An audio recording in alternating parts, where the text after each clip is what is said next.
হামজা সমিতদের কোচের সবশেষ আপডেট জানতে সরাসরি যুক্ত হব তার সাথে। রিমন, বাফুফে কর্তারা কি এখন পর্যন্ত তাদের কার্যালয়ে এসেছেন? কি কথাবার্তা হচ্ছে? কখন নাগাদ হামজা সমিতদের যে কাঙ্ক্ষিত কোচ, তার যে নাম ঘোষণা করা হবে আজ, সেটা কখন নাগাদ হতে পারে?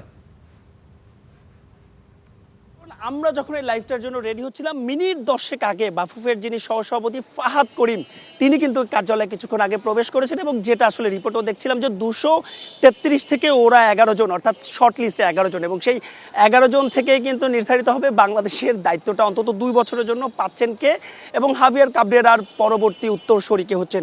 সবুজ রয়েছেন সহকর্মী এবং দীর্ঘ একটা সময় যিনি কিনা দর্শকদেরও আসলে ফুটবলের খোঁজখবর দিচ্ছিলেন আসলে, এবং বাফুফের যে উৎসবের কথা বলছিলেন, আজই হয়তো সে নামটা জানা যাবে। নিশ্চয়ই সবুজের কাছে জানতে চাইবো। সবুজ, ধন্যবাদ আপনাকে। আপডেট কি আছে আসলে? আজ কি আসলেই জানা যাবে কে হচ্ছেন বাংলাদেশ দলের কোচ? রিমন, তাবিদ আউয়াল বাফুফের সভাপতি, তিনি আসলে যেরকমটা জানিয়েছিলেন যে 10 তারিখে চূড়ান্ত করা হবে কোচের নাম। তিনি এরকমটা জানাননি যে 10 তারিখেই জানানো হবে, এটা আসলে তিনি যেহেতু বলেনি। তবে যেহেতু বলেছেন যে 10 তারিখে চূড়ান্ত করা হবে, এই আশাতে আমরা গণমাধ্যম কর্মীরাও যেমন আছি, বাংলাদেশের পুরো ফুটবল ফ্যানরাও কিন্তু এই অপেক্ষাটাতে আছে, যেহেতু আজকেই সেই 10 তারিখ রবিবার। বাফুফের সভাপতি রবিবারের কথাটা বিশেষভাবে উল্লেখ করে বলেছেন, সুপার সানডে।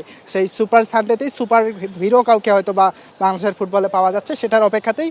তবে কবে কখন আসলে এই ঘোষণাটা আসতে পারে সেটাও আমরা জানি না। আমরা যতটুকু জেনেছি যে গতকাল আসলে ক্রিস কোলম্যান সহ বেশ কয়েকজনের সাথে তো গেল 3-4 দিন ধরে তাদের সাথে যোগাযোগ করা হচ্ছে, সেই নামটা হয়তো আজকে ঘোষণা হতে পারে। তবে 15 তারিখেই চুক্তি সম্পূর্ণ হবে, 15 তারিখের মধ্যে, এতটুকু অন্তত নিশ্চিত। বলছিলেন ফাইনাল ডেডলাইন। ফাহাদ করিমকে আসলে জিজ্ঞাসা করছিলাম যে আজ কি ঘোষণা হবে কিনা, আজ চূড়ান্ত হবে কিনা। তিনি বলছেন চূড়ান্ত যদি হয়ে যায় আজই ঘোষণা হবে। আপনি ক্রিস কোলম্যানের কথা বলছিলেন, কিছুটা হয়তো একটা জটিলতা হচ্ছে ক্রিস কোলম্যানকে নিয়ে, নিশ্চয়ই দর্শকদেরও বলবেন আসলে জটিলতাটা ঠিক কোথায়?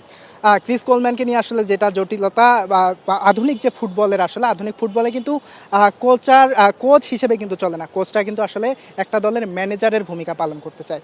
সেই হিসাবটা যদি করা হয়, কোচরা শুধু নিজের দায়িত্ব নিয়ে আসে না, তারা তাদের যে পুরো কোচিং স্টাফ, সেই কোচিং স্টাফকে নিয়েই কিন্তু আসতে চায়। ক্রিস কোলম্যান তিনি তার পুরো কোচিং স্টাফকে নিয়েই বাংলাদেশে আসতে চাচ্ছেন। এখানেই একটা সমস্যা বেঁধে যাচ্ছে, বাফুফে তার পুরো কোচিং স্টাফের স্যালারি দেওয়ার মতো আসলে সামর্থ্য রাখে কিনা, এখানে আসলে একটা জটিলতা তৈরি হয়েছে। এটার কারণেই আসলে এখন ক্রিস কোলম্যানকে নিয়ে কিছুটা অনিশ্চয়। কিন্তু সেদিন তো আসলে যুব ক্রীড়া প্রতিমন্ত্রী আমিনুল হক, তিনিও বাংলাদেশ জাতীয় দলের সাবেক অধিনায়ক ছিলেন, তিনি বলেছিলেন তো প্রয়োজনে বাংলাদেশ ফুটবল ফেডারেশনকে মন্ত্রণালয় পর্যন্ত সাহায্য করবে। এবং সমস্যাটা কি আসলে এটা নিয়ে যে আমরা যদি ধরি যে ক্রিস কোলম্যানের জন্য $30,000 বাজেট রয়েছে বাফুফের, কিন্তু তার পুরো কোচিং স্টাফ সহ কিন্তু সেই সংখ্যাটা অনেক বেশি হয়ে যাবে। যেহেতু মন্ত্রণালয় বা সরকার সহযোগিতা করছে, তাহলে তো আসলে অর্থটা একটা বড় ফ্যাক্টর হওয়ার কথা নয়। নিঃসন্দেহে যদি এটা আসলে বাফুফের সভাপতি তাবিদ আউয়াল তিনি নিজেও বলেছেন যে দরকার হয় সরকারের দ্বারস্থ হবেন, দরকার হয় তিনি স্পন্সর প্রতিষ্ঠানগুলোর সাথে কথা বলবেন যে ভালো কোনো কোচ নিয়ে আসার জন্য। বাফুফে কিন্তু তাদের জায়গা থেকে সর্বোচ্চ চেষ্টাটাই করে যাচ্ছে। কিন্তু এখানে আসলে ক্রিস কোলম্যানেরই তিনি যদি তার কোচিং স্টাফকে নিয়ে আসতে চান, নিঃসন্দেহে তারাও কিন্তু বড় বড় কোনো নামই হবেন। বোঝাই যাচ্ছে যে তিনি যদি 3-4 জনকে নিয়ে আসেন, তাদের স্যালারি যদি হিসাব করা হয়, অর্থাৎ ক্রিস কোলম্যানের দ্বিগুণ কিন্তু হয়ে যাবে, অর্থাৎ তার জন্য যে বাজেটটা রাখা হয়েছে।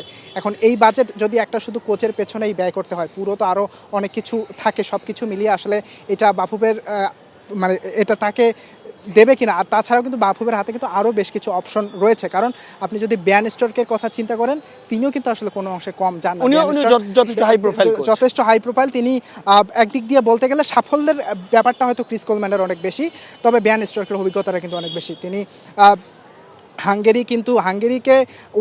ওয়েলসে ক্রিস কোলম্যান ওয়েলসে কিন্তু অনেক বড় বড় হাই প্রোফাইল প্লেয়ার পেয়েছেন, তিনি গ্যারেথ বেলদের কাজে লাগাতে পেরেছিলেন। কিন্তু হাঙ্গেরিকে যখন ব্যান স্ট্রক আসলে ইউরোতে কোয়ালিফাই করলো, তখন কিন্তু আন্ডারডগ হিসেবে উঠেছিল, অর্থাৎ তাদের খুব বেশি নাম ডাক বা হইচই ছিল না। এবং এই দলটা কিন্তু ইউরোতে গ্রুপ পর্বে ক্রিস্টিয়ানো রোনালদোর পর্তুগালকে 3-3 গোলে ড্র করে দিয়েছিল, এবং এরপরে কিন্তু গ্রুপ চ্যাম্পিয়ন হলে তারা কোয়ার্টার ফাইনালে উঠেছিল। অর্থাৎ বোঝাই যাচ্ছে যে ব্যান স্টর্ক তিনি কিন্তু জার্মান একজন। এবং আরেকটা ব্যাপার যেটা আছে সেটা হচ্ছে যে অন্তত তার এশিয়ায় একটা কিন্তু কোচিং করানোর একটা অভিজ্ঞতা আছে, যেটা বাফুফে বারবার বলেছে। অন্তত এশিয়ার যে আবহাওয়া বা এশিয়ার যে কৃষ্টি কালচার, সেটার সাথে অন্তত কিছুটা হলেও যেন পরিচিত থাকে।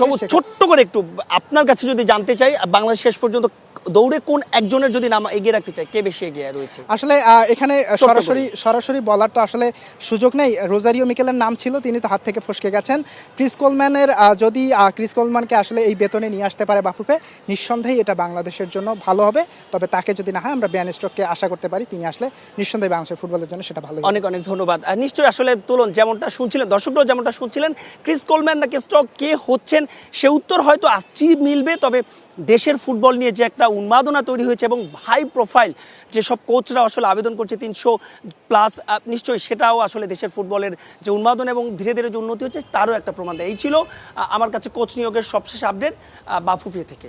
রিমন, আপনাকে ধন্যবাদ। আপনার সঙ্গে সবুজকে ধন্যবাদ। নিশ্চয়ই আপনাদের মাধ্যমে কোচের নাম ঘোষণা হলে সেটা আমরা তৎক্ষণাৎ দর্শকদেরকে জানাতে পারবো।